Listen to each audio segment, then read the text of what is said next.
Hi guys, ayan. So, gusto ko lang pag-usapan to.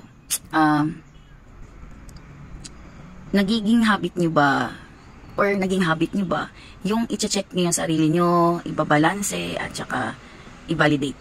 Kasi, ayun yung pinaka hindi na ituro, or hindi naging, hindi naging part of our life. Kasi napaka-focus natin how to earn, mag-aral, ano pa ba, isipin yung future natin, whatsoever, pero hindi natin mas napofocus yung part na yan, lalo na we are nasa sitwasyon tayo ng problemado, chaotic situations, at iba pa. So, ayun lang, baka kulang ka sa part na yun. So, always magmamatter yun guys, yung level of understanding mo, at saka pagbabalanse mo sa mga bagay-bagay sitwasyon at mangyayari sa buhay mo.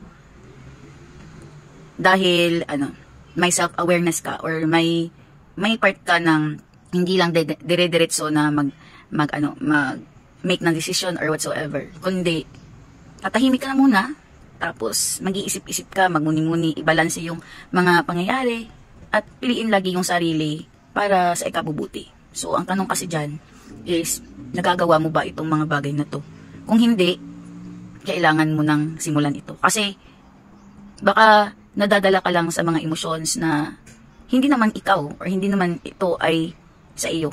Nadala ka lang kasi ayun yung nakikita mo sa mga social media. Laging isipin na palaging piliin yung peace of mind and heart, at may freedom ka doon na i-choose yun. So, nasa iyo talaga yung control niyan. It's all about self-awareness. Simulan nyo na mag-astrology guys, birth chart reading, at saka knowing deeper sa sarili mo. Mag-aral ka, seek for purity, at saka ayun, isik mo yung katotohanan doon sa sarili mo. Pag nagsik ka, deep within you, makikita mo yung balance, at saka makikita mo rin yung mga pangyayari na kung saan, asan yung totoo or asan yung gawa-gawa lang. So, check yourself guys. It's not, hindi naman ito race, but it's our duty to maintain and validate ourselves. So, ayun lang. Share ko lang yun. Baka hindi nyo pa na napapractice siya, or kaya marami tayong emotions na unprocessed. Kasi we never practice that thing. So, yun lang. Check your balance. Love you. Huwag magpaka-stress. Smile. Choose the peace of heart, peace of mind, and freedom all the time. Hindi lahat ay kailangan natin replyan at bigyan ng malaking basta, ayun na. Nyo na lang,